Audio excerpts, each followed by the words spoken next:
Hello everyone. Today we're taking a look at Shoukyaku, one of the team members of Shoe is Hot. Its primary contests were Zook Marbles, Zook Smash, Zook in a China Shop, and Zook Cubes. It just happened to be the most reliable choice for Zook in a China Shop, so really it was built for the other three.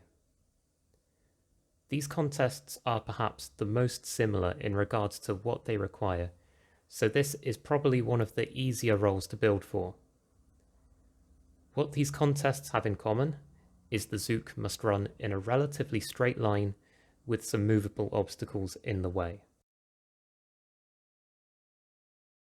So, what's required for this role?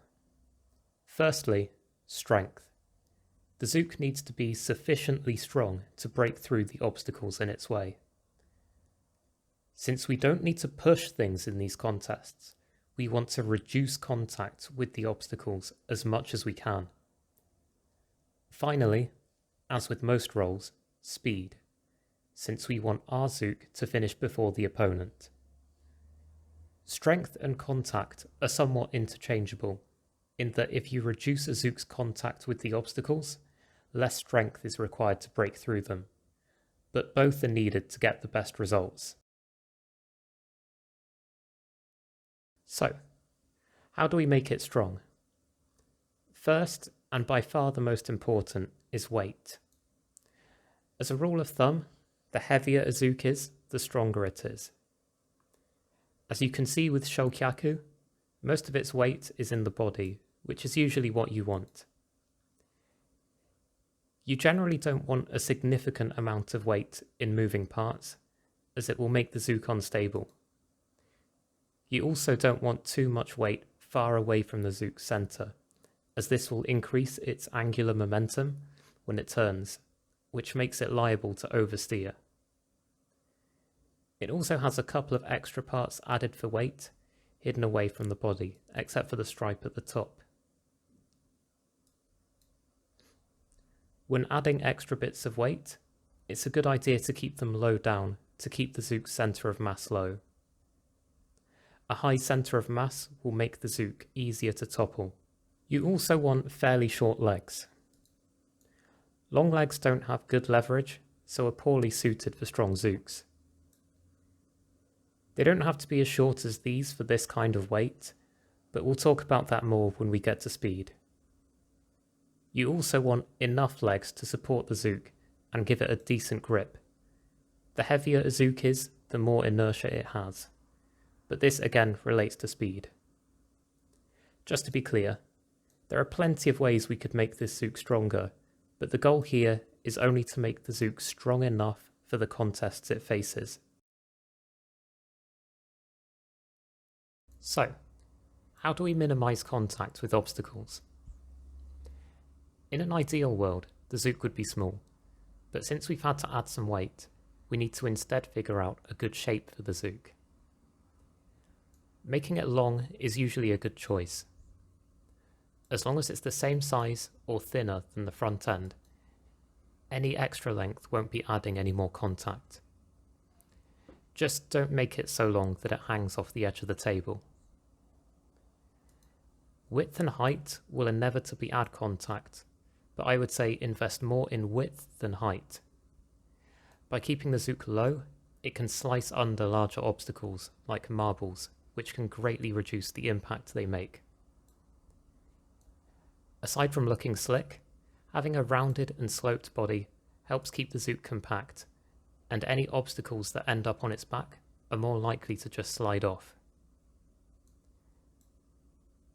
The most important thing is the front end, as it's the part that's actually making contact. You can see this front end is very sloped, to again try and slice under obstacles where possible. For smaller obstacles, we want them to get pushed to the sides rather than forwards, so we have some sloping to the sides too. An important role for this front end is to protect the legs. Any obstacles making contact with the legs is a chance to knock the Zook off course.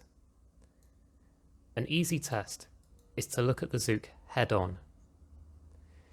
What we can see here are the parts of the Zook making contact with the obstacles, so you can check if you're happy with the front end's coverage. So, how do we make it fast? Or, more specifically, how do we make a heavy Zook like this fast? Well, it's all in the legs. Shoukyaku's legs are quite short, so I've used double cycles, making the legs follow the same pattern twice in a single cycle to compensate. But I want to stress that you do not need double cycles to make a Zook like this move quickly. You can make the legs a bit longer and stretch the path a bit further, and the Zook will be just as fast, if not faster, than Shoukyaku using single cycles. The main motivation for me to use legs as short as this was to avoid kicking obstacles, which improved reliability. It also reduced the chance of the Zook falling off the edge of the table in a contest like China Shop. A popular leg shape back in the day was to have the first part of the leg long and the end short, which seemed to strike a good balance between speed and strength. Examples of this include Grumpy by Zog and The Ungrateful Storm by Invincibubble. For a role like this, I don't think you need anything more than a simple flat triangle as a movement path, but feel free to experiment. While we're talking about the legs, I'll briefly mention their timings, although it doesn't relate to a specific requirement. I won't go into too much detail, but I chose a pattern to make the Zook as stable as possible, but there were many viable options.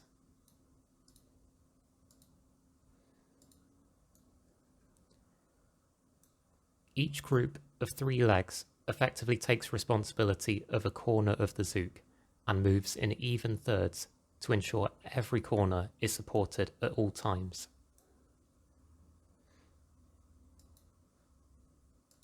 Remember, if you use double cycles, divide every movement cycle value by 2, as your full range is now effectively 0 to 50.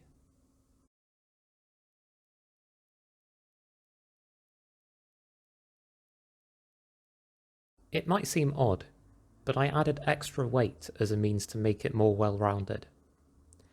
This is because initially, I only gave it enough weight to take on the hardest obstacles in its primary contests, which actually didn't require that much. The extra weight provided a couple of benefits. It gave it extra momentum, which helped protect the Zook from getting knocked off course, improving reliability. And it gave more potential to perform well in other contests that require strength as a second or third choice. You may have noticed the extra IK points at the bottom of the Zook's movement path. What this does is makes the legs spend more time on the ground than in the air.